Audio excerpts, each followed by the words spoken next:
Hello and welcome to the February 2nd, 2025 episode of Nick's News. I am your host, Nick, brought to you by Some Budget Studios. That's right, I am putting money into this project of ours.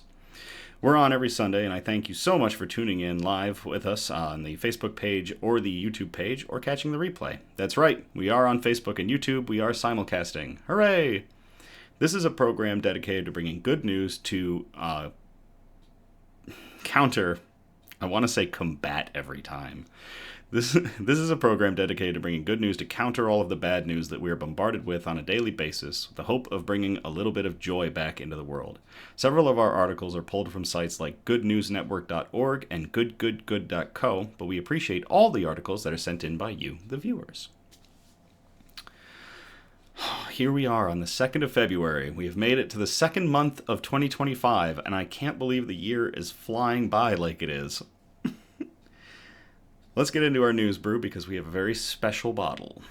So, I was at my parents' house having dinner. It was a wonderful spaghetti dinner, and I'm brutally Italian, so you know how that must have been. It was unbelievable. But afterwards, my dad said, "Hey, I have a beer for you." We went down to his beer fridge, and sure enough, there was a bottle that both of us recognized. And this is the bottle from Fiore Family Cellars. This is a bottle of 9250 by what my father and I call Knuckleheads Brewing. Now, what that is homebrewing. My father and I homebrewed this beer, and what we brewed was an amazing Imperial Stout back in 2023. It clocks in at 11% ABV, and it was brewed and it was aged on dark raisins and Maker's Mark bourbon barrel staves. It was amazing then, and I'm looking forward to it now, to this last bottle of it, before we eventually brew more. So it may not have been a winner. We brewed it for a competition, and it may not have been a winner, but it is a winner in my book. So to my father and son brewing, Dad, cheers. And yes, according to producer Donna, that's a big bottle. Now, because we have a big bottle, we need the Battle Song bottle opener.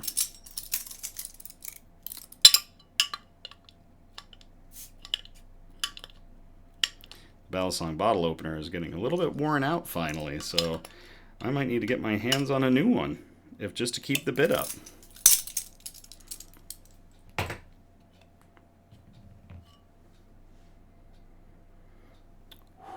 That is 9250. Now, why do we call it 9250?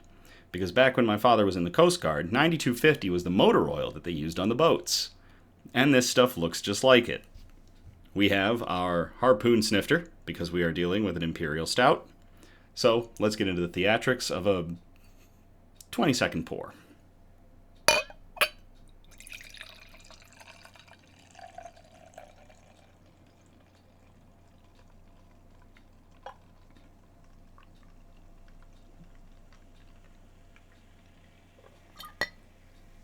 Maybe a little less than 20 seconds, but that stuff is dark. This is a dark beer. Wow. The raisin and the oak from those barrel staves has aged well with this beer. Let's get into our shout-outs. Our first shout-out is going to be to OrpheusQuine the Twitch streamer. OrpheusQuine is the friendliest pirate on the Sea of Thieves, a gamer, a beer lover, and an all-around nerd extraordinaire. You can join him for Sea of Thieves adventures, weekly craft beer reviews, and tabletop role-playing action. His channel is an all-ages, all-inclusive, family-friendly channel, and links are in the description on our YouTube and Facebook posts. To OrpheusQuine, cheers.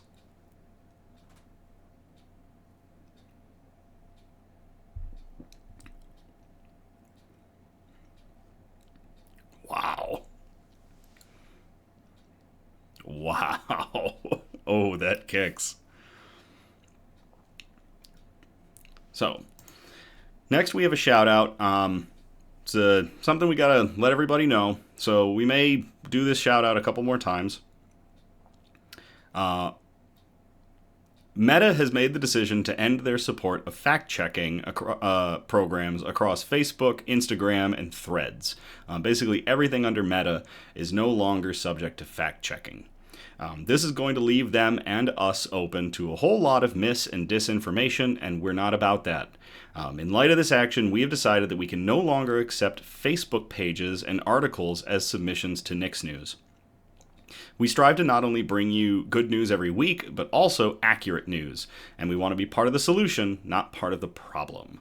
Facebook also has a tendency to make these links inaccessible.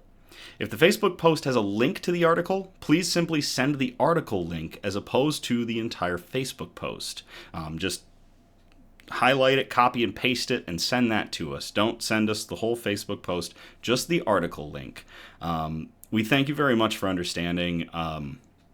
I know this kind of sucks because in the past we haven't had a problem with this, but now Meta is making us have a problem with this. So again, we thank you all for your understanding, and if you come across a great article but it's in a Facebook post, just copy the link and send us the link to the article and we'll present that. So thank you, everybody. Cheers.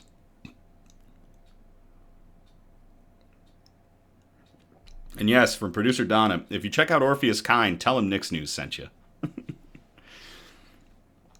Two of our Nick's Newsies are celebrating birthdays. Nick's Newsie Mike is celebrating his birthday today, here on the 2nd of February, and Travis is celebrating his birthday on the 7th of February. So happy birthday to both of you, and cheers.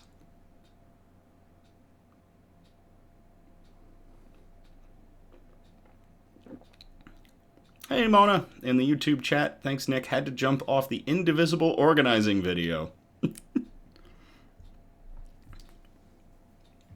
We're glad to have you here. All right, I'm going to top off this bottle. My cheeks are going to get redder and redder as I am reading this and as I'm going through tonight's broadcast and drinking this beer. News quote: "Sometimes the most important thing in a whole day is the rest we take between two breaths." Obviously, the day is long, and sometimes very difficult. And sometimes the best thing you can do is stop and take a breath. And with it comes that quote: "Sometimes the most important thing in a whole day is the rest that we take between two breaths." That comes from Eddie Hillesum, who was a Dutch Jewish author of conventional letters and diaries, which described both her religious awakening and the persecutions of the Jewish people in Amsterdam during the German occupation. I think with everything going on with Nick's News trying to be a nice little bastion of good news, countering all the bad news that we're bombarded with, we also need to remember to take care of ourselves, and we want to promote everybody taking care of yourselves. When you've got to breathe, sometimes the most important thing in a whole day is the rest we take between two breaths. So to Eddie Hillesum, thank you for that quote. Cheers.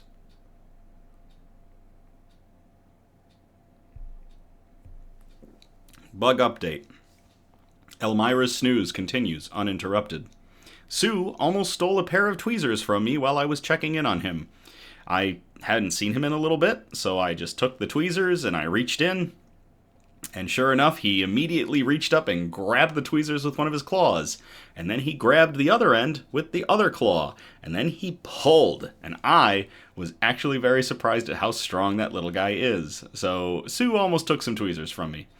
Ripley scuttled around and clicked so loudly that I jumped out of this chair yesterday. It was horrifying. And lastly, our Mantis battle suffered another loss, and we are now down to just 2 contestants. Mr. Stick, our nice brown color morph baby mantis, was consumed by Mean Green, who at this point we are referring to as the Kurgan.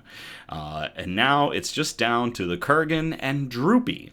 The other mantis molted, and it was suffering from droopy abdomen syndrome, but luckily I was able to help fix that a bit. So now it's just down to Kurgan and Droopy. Who will be the last? Who will become Mantis McCloud? We'll wait and see, because it looks like the Kurgan is ready to molt again, and this battle is getting towards its end. Mona in the YouTube chat, I like the Calm app to keep me sane. I might have to check out that app too, Mona. Thank you for mentioning that. All right, let's get into our good news. Our broadcast is broken up into 4 major categories, and those categories are science and technology, health and medicine, flora and fauna, aka plants and animals, and wholesome notes, the really nice, heartfelt articles we like to end on. So, we are going to start off in category 1, science and technology. I call this article, Skynet Brings Us Closer to Judgment Day. And I'm going to copy and paste this into the chat if y'all want to read along.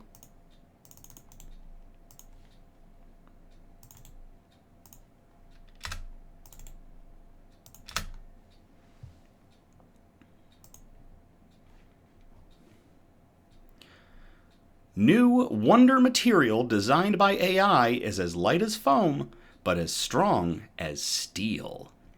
This was posted to livescience.com. It was posted 2 days ago, so back on the 31st of January, by Ben Turner. Scientists have used artificial intelligence to design never-before-seen nanomaterials with the strength of carbon steel and the lightness of styrofoam. The new nanomaterials, made using machine learning and a 3D printer, more than doubled the strength of existing designs.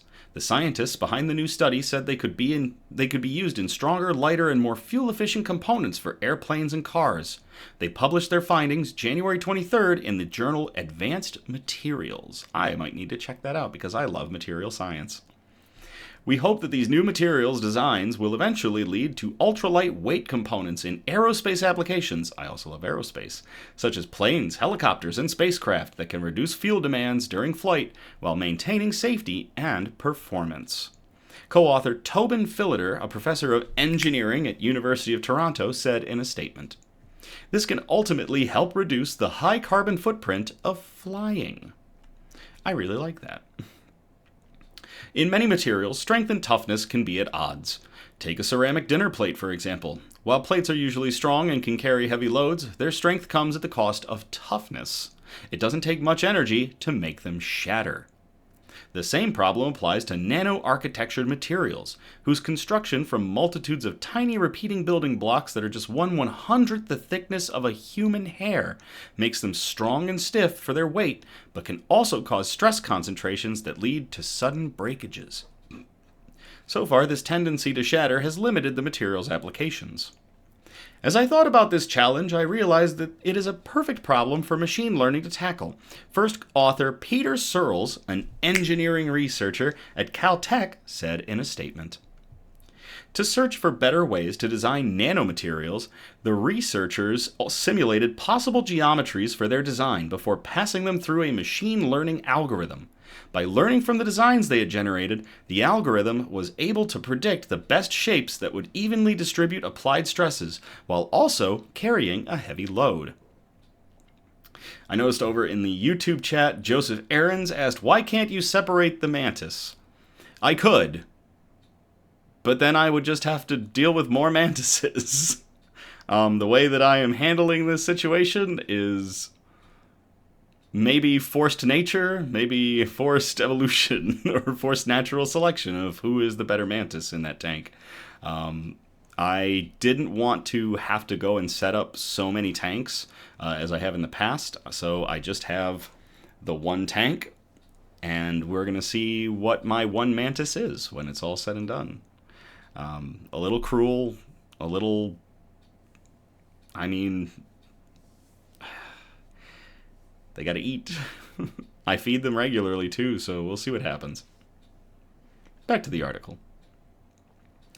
With these shapes in hand, the researchers used a 3D printer to create their new nanolattices, finding that they could withstand a stress of 2.03 megapascals for every cubic meter per kilogram, a strength that's 5 times higher than titanium.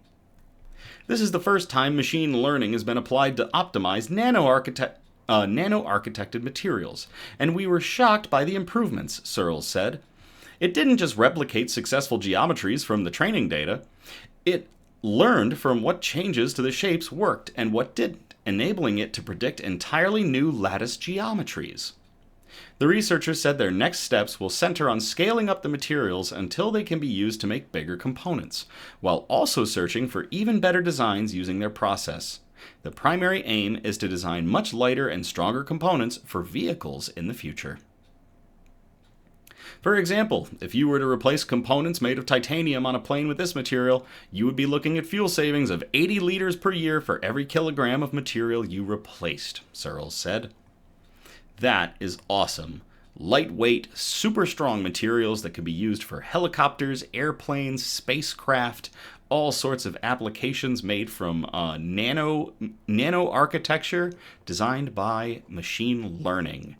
We are getting closer and closer to the Terminator franchise in real life. Thanks, Caltech. Cheers.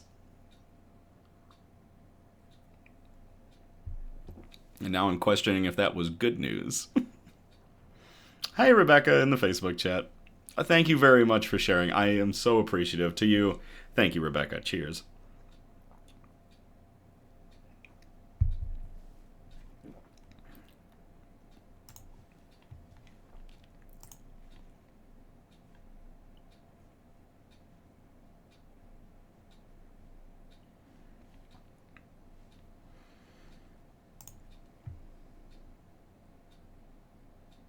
Ooh. Hold up. Wait a minute. There we go. I accidentally closed an article. Whoopsie. So that's going to take us out of health, or out of science and technology. We're going to jump into category 2, health and medicine. And this article comes from Kendra. So Kendra, thank you very much for sending this in. We called it First Time in Over 20 Years. And I'm going to copy and paste this into the chat if you all want to read along. Hey, Will. In the Facebook. Skynet is inevitable, says Will. All right, I'm going to copy and paste this article into the chat.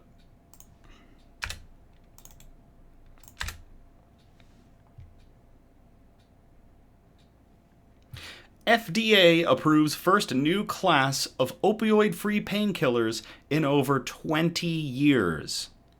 This, too, was posted to livescience.com. It was posted as well on the 31st of January by Patrick Pester. The Food and Drug Administration, the FDA, has greenlit a new type of pain medication for the first time in more than 20 years. What's more, the new painkiller doesn't include opioids like many painkillers currently on the market do. The FDA announced Thursday on January 30th that it had approved the new class of prescription painkiller called Suzetrigine. How do we pronounce this? Suzetrigine. Man, it sounds like Etrigan from the DC universe. Suzetrigine. Sold under the brand name of Jornavsk. Jornavsk? There's an X in there that should not be in there. Jornavsk is what we're going to call it. Today's approval is a historic milestone for the 80 million people in America who are prescribed a medicine for moderate to severe acute pain each year. Dr. Reshma Kewalramani, CEO and president of Vertex Pharmaceuticals, the drug's manufacturer, said in a statement. Jornavsk, I don't know how that's supposed to be pronounced. It's horrifying. V and X do not go next to one another, but all right. Jornavsk can treat moderate to severe acute pain, meaning short-term pains caused by things like physical trauma or surgery, according to the statement. Doctors often treat this type of pain with painkillers or analgesics that can contain opioids. Will in the Facebook chat. Sometimes I really wonder why they choose the names they do. You know what, Will? I'm right there with you. Rebecca also cheering me on. You got this. Thank you, Rebecca, in the Facebook chat. Opioids are a class of drugs that work by activating specific receptors in the brain and body, and by doing so, block pain signals. While they may offer effective pain management, they can also induce a high or a sense of euphoria. These effects can reinforce the act of taking the drug and thus make them very addictive, according to the National Institute on Drug Abuse, or the NIDA. Opioid addiction, or opioid use disorder, is a public health crisis in the U.S. In 2022, 76% of drug overdose deaths involved opioids, found in both legally prescribed medicines and illegal drugs such as heroin. which amounted to 82,000 people, according to the Centers for Disease Control and Prevention, or the CDC. The vast majority of opioid drug overdose deaths involve illegally manufactured fentanyl, according to the NIDA. The newly approved drug suzetrigine doesn't produce a high like opioids can. Instead, Jernavsk blocks pain signals in peripheral pain-sensing neurons, or nociceptors. These neurons are in the peripheral nervous system, meaning they're not the brain, so they can provide pain relief without carrying the addictive potential of opioids, according to Vertex Pharmaceuticals. Rebecca, I could have used these 3 weeks ago. Rebecca, hoping that you are doing better. Researchers tested Jernavsk in trials involving 874 participants who experienced acute pain following surgery, according to the FDA's statement. The researchers conducted 2 randomized, double-blind trials, which means the drug was randomly assigned to some patients while others got a placebo, and neither the doctors nor the patients knew who had the real medication. The participants also had access to ibuprofen, a non-opioid, if needed. Ibuprofen works by messing with enzymes involved in producing pain signals and inflammation, so it's got its own thing going on, apart from this. The trials found that patients taking Jernavsk had much greater pain reduction than those on the placebo, according to the FDA statement. Jernavsk has been approved to treat adults only, and Vertex Pharmaceuticals notes that it's currently unknown whether the drug is safe and effective for children. Common Jernavsk side effects include itching, a rash, muscle spasms, and increased levels of creatine phosphokinase, an enzyme often associated with stress or injury that some medications can drive up in concentration. Jernavsk may also temporarily hinder female fertility, reducing the chances of becoming pregnant during treatment, according to the Vertex Pharmaceuticals people. Patients who have concerns about this should speak with their doctor before taking the drug, the company advises. Today's approval is an important public health milestone in acute pain management, Dr. Jacqueline Corrigan-Curry, acting director of the FDA's Center for Drug Evaluation and Research, said in a statement.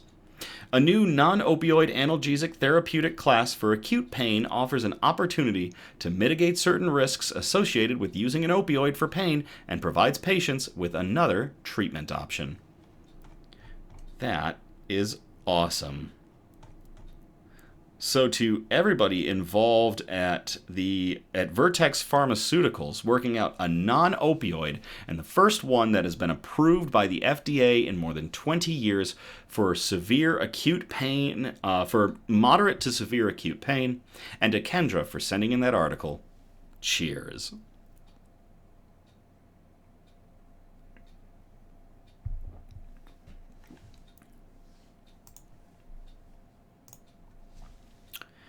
That's going to take us out of health and medicine. We're going to get into category 3, flora and fauna, aka plants and animals. And we're going to start off this category with a heckin' good boy. And I'm going to copy and paste this into the chat if y'all want to read along.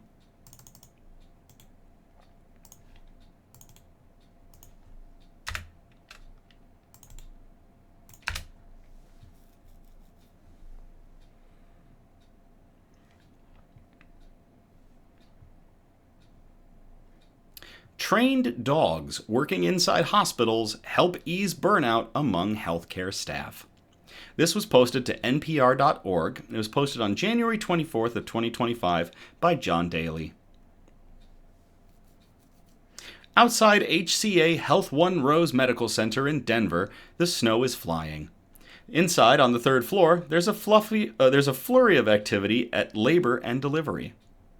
There's a lot of action up here. It can be very stressful at times, said Dr. Christina Frazier, an OBGYN in blue scrubs. Nurses wheel a very pregnant mom past. We're going to bring a baby into this world safely, Frazier said, and off we go. She said she feels ready. She said she feels ready in part thanks to a calming moment she had just a few minutes earlier with some canine colleagues.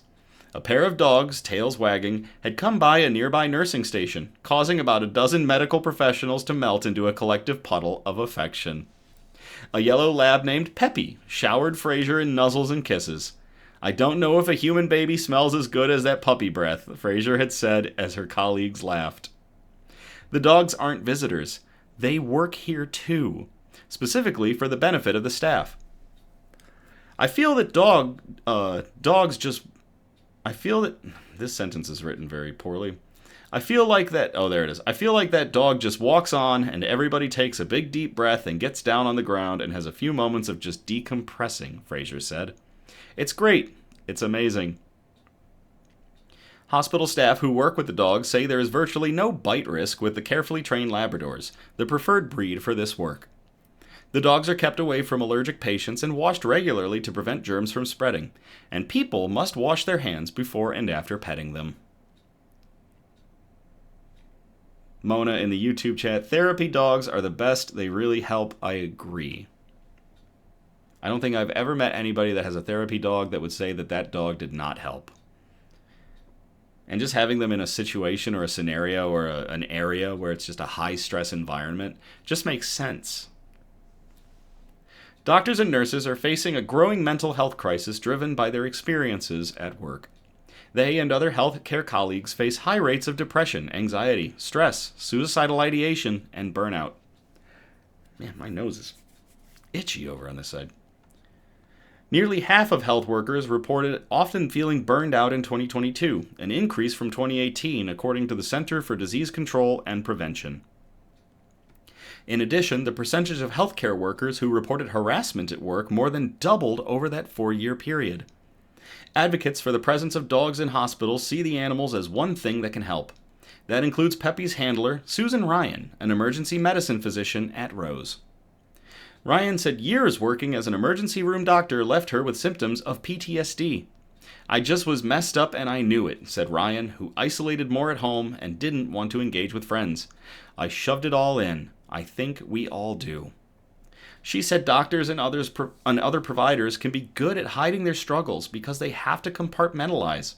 How else can I go from a patient who had a cardiac arrest, deal with the family members telling them that, and go to a room where another person is mad that they've had to wait 45 minutes for their ear pain? And I have to flip that switch. To cope with her symptoms of post-traumatic stress disorder, Ryan started doing therapy with horses. But she couldn't have a horse in her backyard, so she got a Labrador. Ryan received training from a national service dog group called Canine Companions, becoming the first doctor trained by the group to have a facility dog in the emergency room.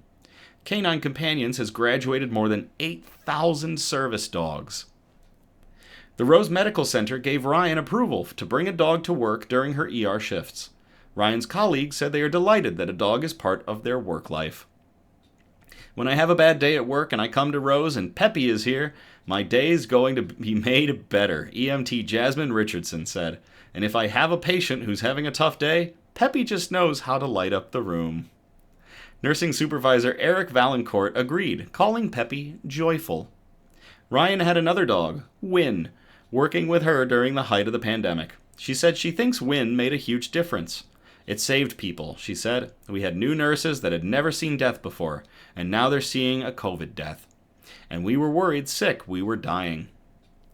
She said her hospital system has lost a couple of physicians They've lost a couple of physicians in the past 2 years, which HCA confirmed to KFF Health News and NPR. Ryan hopes the Canine Connection can help with trauma. Anything that brings you back to the present time helps ground you again. A dog can be that calming influence, she said. You can get down on the ground, pet them, and you just get calm. Ryan said research has shown the advantages. For example, one review of dozens of original studies on human-animal interactions found benefits for a variety of conditions, including behavioral and mood issues and physical symptoms of stress. Rose's president and CEO, Casey Goober, became such a believer in the Canine Connection that he got his own trained dog to bring to the hospital, a black lab retriever mix named Ralphie. She wears a badge, Chief Dog Officer. Goober said she's a big morale booster. Phenomenal, he said. It is not uncommon to see a surgeon coming down to our administration office and rolling on the ground with Ralphie, or one of our nurses taking Ralphie out for a walk in the park.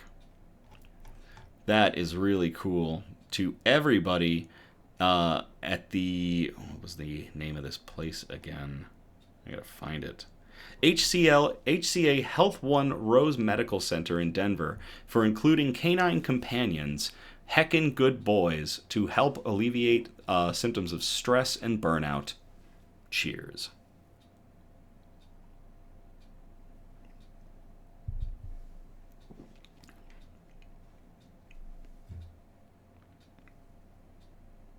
Top myself off again.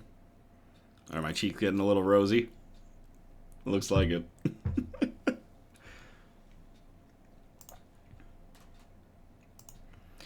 Alright, we called this next one Turtle Power. This turtle needed a rat sensei. And I'm going to copy and paste this into the chat if y'all want to read along.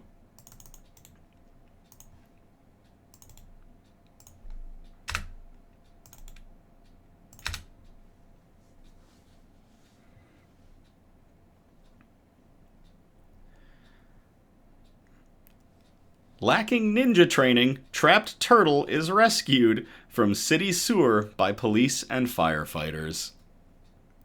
This was posted to goodnewsnetwork.org. It was posted on January 30th of 2025 by Andy Corbley. Fire department officers on Florida's Sanibel Island were alerted to the plight of a local turtle who had fallen into the sewer. What's more, it seemed to the first responders that the terrapin lacked certain mutations and ninja-like agility known to be common in sewer turtles, and therefore needed someone else to save it. Captain Robert Wilkins and his team received the call from a local on a December day shortly before Christmas. The call came into the firehouse, and the lady was obviously distraught, Wilkins said. She was telling us the turtle was in a drain, and it had been there for 3 or 4 days. She'd called multiple people to help it, and no one was coming. A sanctuary island for species of all stripes, the drain was located in a nearby strip mall. Down below, there was enough water to keep the turtle's skin moist, but all around were piles of muck and debris. Wilkins and his team told local news that the turtle was armed with neither samurai swords nor nunchucks, and despite the short-sighted decision not to bring any pizza, the turtle surprisingly didn't ask for any. Opening the grate, 2 of the fire department officers lowered a third down into the small shaft by his legs. Firefighter Alan Shelm volunteered for the job and managed to get the turtle out single-handedly. Fort Myers News Press reports that the trio has earned new nicknames, including Michelangelo. We may or may not have ordered some rubber duckies with that written on them, Shelm noted. But for the turtle itself, locals on scene drew from a different inspiration than Teenage Mutant Ninja Turtles. We held him up and asked them what he should be called, and some children said, Mr. Pickles, because he had gotten himself in a pickle. Oh, that should have been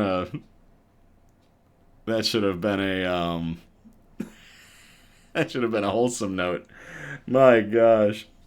To everybody at the fire department on Florida's Sanibel Island, and to Mr. Pickles the turtle for getting himself caught in a terrible situation and getting rescued.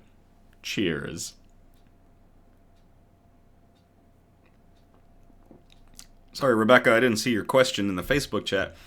So this is a beer that my father and I brewed. It's an Imperial Stout that we call 9250 because it looks like motor oil. And, it's got a kick.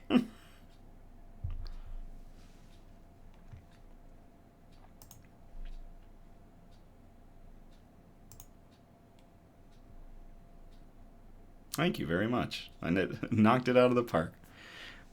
Alright, so that's going to get us out of flora and fauna. We're going to go to category 4, the wholesome notes. The articles we like to end on. We're going to start off with this first article that we called Homes for Heroes.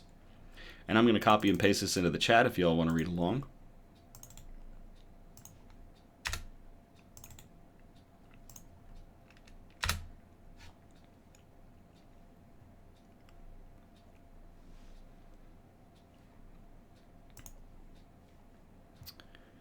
A year into new initiative, Denver no longer has any homeless veterans living on the street, mayor says. This was posted to goodgoodgood.co on January 31st of 2025 by Cameron Baker. Veteran homelessness is pervasive in America. On a single night in January of 2024, over 32,000 veterans were experiencing homelessness across the country. but one major city has reached an exciting milestone. As of December 19th of 2024, Denver, Colorado ended street homelessness amongst veterans, according to Mayor Mike Johnston's office. Street homelessness refers to when someone lives on the streets or in other places not intended for human habitation, with no safe or sheltered place to go at night. The goal is to get to functional zero, a number that represents the fact that every veteran in the city has access to a safe, stable, and private place to sleep at night. This reduction in veteran homelessness came on the heels of Mayor Johnston's All in Mile High initiative, a program to reduce all homelessness in the city. On his first day in office, Johnston signed an emergency declaration to help 1,000 unhoused people get indoors by connecting them to housing and wraparound support services like mental health care, substance misuse treatment, and workforce training. That initial goal was met by the end of 2023, which led Johnston to up his goal to moving 2,000 people indoors by the end of 2024. Since the start of the program, more than 2,200 people experiencing homelessness have been brought inside, with 857 having secured permanent housing. Another priority of this program was ending unsheltered veteran homelessness within 2024. We are incredibly proud to announce that Denver has ended the cycle of street homelessness for our veterans, Mayor Johnston said in a press conference in December. That means for the first time ever, no veteran has to sleep on the streets in Denver. It is because of our shared commitment with partners across the city that today we can promise every single Denverite who served our country a warm bed and room of their own. The way this was executed was through a system that quickly identifies veterans that are experiencing homelessness, connects them to services, and helps them get housed. Since the summer of 2024, more than 100 veterans have been identified and brought inside. Of the 18 veterans that were still outdoors in December, 12 had been connected with services and were on the path to housing, and 6 were situated with a warm place indoors to move to when they were ready. Sometimes veterans experiencing homelessness are reluctant to accept support, according to Missy Mish, the section chief for the VA of Eastern Colorado's homeless programs. We are seeing more and more veterans who are willing to accept support and come inside because of the quality of the services being offered, she said. The All in Mile High initiative has proven to be a game changer for veterans in the Denver area. A major component of this program was coordinating service providers across the city to share information on veterans entering into homelessness, then working with permanent housing partners to help veterans get on the right track to thrive. As a result of extensive outreach, expanded transitional housing capacity, and improved facilities, veterans living in Denver are choosing to come off the streets and take advantage of available services, a press release from the mayor's office said. According to the city, prioritizing these services has allowed homelessness among veterans to be resolved within the day they seek assistance. Funding for this work was accomplished through a number of offices, including Denver's Department of Housing Stability, U.S. Department of Veterans Affairs, United States Interagency Council on Homelessness, Denver Housing Authority, Volunteers of America Colorado, Community Solutions, and Metro Denver Homeless Initiative. Nobody who fought to protect our country should have to come back home and fight to survive again on the streets of our city, Johnston said. While the homelessness crisis as a whole is far from eradicated in Denver, this milestone represents significant progress. Denver is proving that homelessness is solvable, said Melanie Lewis Dickerson, with nonprofit Community Solutions, which aims to transform homeless response systems in cities nationwide.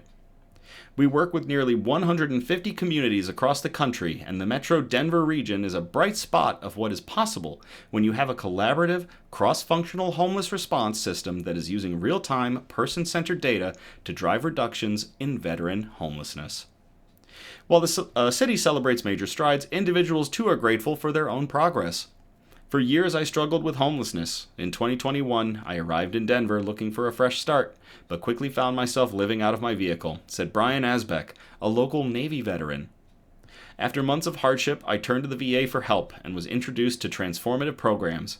Thanks to these life-changing resources, I've not only escaped homelessness, but rebuilt my life. To everybody in Denver, Colorado, working to tackle the homelessness pandemic that we seem to be under. well, that we are under. There's no seam about it. And especially finding homes for the veterans of the United States. Cheers.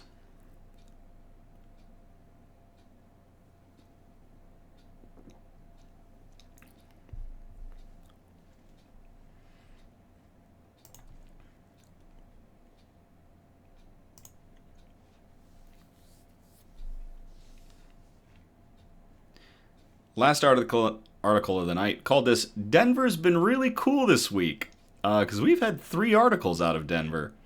I will copy and paste this into the chat if y'all want to read along. Mona in the YouTube chat, this is fantastic. Way to go, Denver. Cheers to Denver.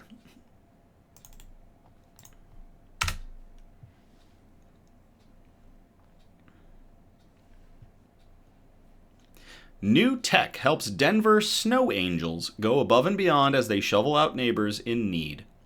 This was posted to denver7.com, and it was posted on January 25th of 2025 by Adria Iraheta. Volunteers for the Denver Snow Angels program were out in force on Saturday shoveling sidewalks for older Coloradans and people living with disabilities. I got the email around 10:13 a.m. and I was like, okay, ready to go grab that shovel and start shoveling, said volunteer Paul Rosenthal.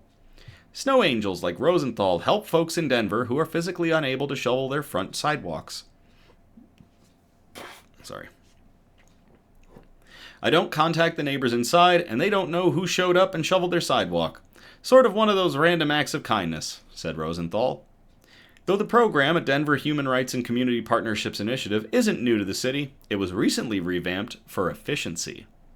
New technology implemented through Denver Technology Services Automation Center of Excellence program automatically pairs homes in need with volunteers near those areas. During a Snow Angels activation, volunteers receive an email listing addresses needing assistance within those neighborhoods they selected when they submitted their applications. As Denver 7 followed Rosenthal on his random acts of kindness on Saturday morning, we saw just how streamlined the process is. I have the address, and then I just go ahead and click on it, and then I update it, and it says, in progress. Then when it's done, we just click on it, and it says it's done, he explained. In addition to the new technology, the Denver Snow Angels program website now has a dashboard listing the number of houses shoveled during any given storm and the number of houses shoveled year to date, which are good numbers to track. There are a lot of neighbors who can't shovel their own snow, and that's why the program's there, to help out those neighbors, said Rosenthal. If you want to volunteer or receive assistance, there is a link in the article to learn more and submit applications. The City of Denver added that it's important to note that they also need new applications from previously registered residents, whether they still need assistance or would like to continue volunteering. Given how much snow I can imagine Denver gets, snow angels are a godsend. So to the Snow Angels and to the City of Denver for implementing new technology to get the Snow Angels out where they need to go to shovel for the elderly and the infirm. Cheers.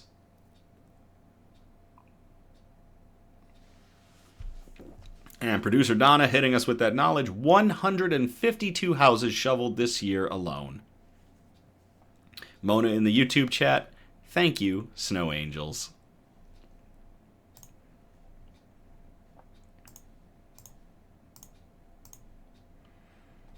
Well, that was fantastic. 6 good news articles tonight, ranging from turtles getting stuck to new materials being made by machine learning to snow angels shoveling snow for folks in need. And the elimination of veteran homelessness in Denver, Colorado. Wow. Oh, another update from producer Donna. Tesla Tree Service, who we talk about now and then. They're a great service. They have saved another cat, up to 5 cats this year, and the cat rescues are always free. It's always good to have those little updates. Well, that's about it. Thank you all so very much for tuning in or catching the replay on the Nix News Facebook page or the YouTube page. Again, we're live every Sunday, and our next episode is sadly going to be on February 9th, 2025. I am well aware that there is some sort of very large sports ball game going on. I don't care. We're still going to broadcast. Maybe it will be during the halftime show. Who knows? But we're going to be broadcasting at our regular time, so there's no reason not to tune into both. Thank you very much, Tim, in the Facebook chat. Great stories tonight. Thank you. I encourage participation, so if you feel inclined, by all means, you can message us suggestions for news brews, shout-outs, news quotes, and especially good news articles that we can present on future episodes. Again, if you do suggest articles, we aren't taking posts that are Facebook posts, but if it's got a link, send us the link. Just copy and paste the link out of there. Do not send us the Facebook post. Just send us the link, and we'll go with it. And also, we do appreciate a variety of articles across our 4 categories, and those categories, again, are science and technology, health and medicine, flora and fauna, and wholesome notes, the really nice articles we like to end on. You can message us on Facebook or Instagram, or you can email us at somebudgetstudios@gmail.com. Links are available for all of those. We monitor them pretty much all throughout the day, so if you send us anything, we're going to get it. That's about it. Feel free to like, subscribe, comment on our Facebook and YouTube videos, on our posts throughout the week, on our Instagram to get good news and joy out into the algorithm. I'm never going to tell you what to do, but gosh, I can't tell you how much I appreciate every like and follow and subscribe to the YouTube. It really is. Everything's growing, and I love all of you for helping us grow and continuing to spread that good news. We've started to look into doing paid ads with Nick's News to basically spread our influence. Producer Donna actually did an ad with us, or for us, and got it posted, and interesting results, and we're hoping to see more in the future. So we are really pushing to expand the good news into the algorithm and push that bad news out. So, and share from Rebecca in the Facebook chat. Share. Facebook, YouTube, share them. Sharing's caring.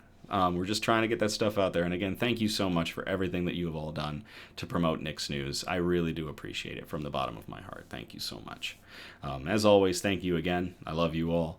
Have a great night, and I will play us out.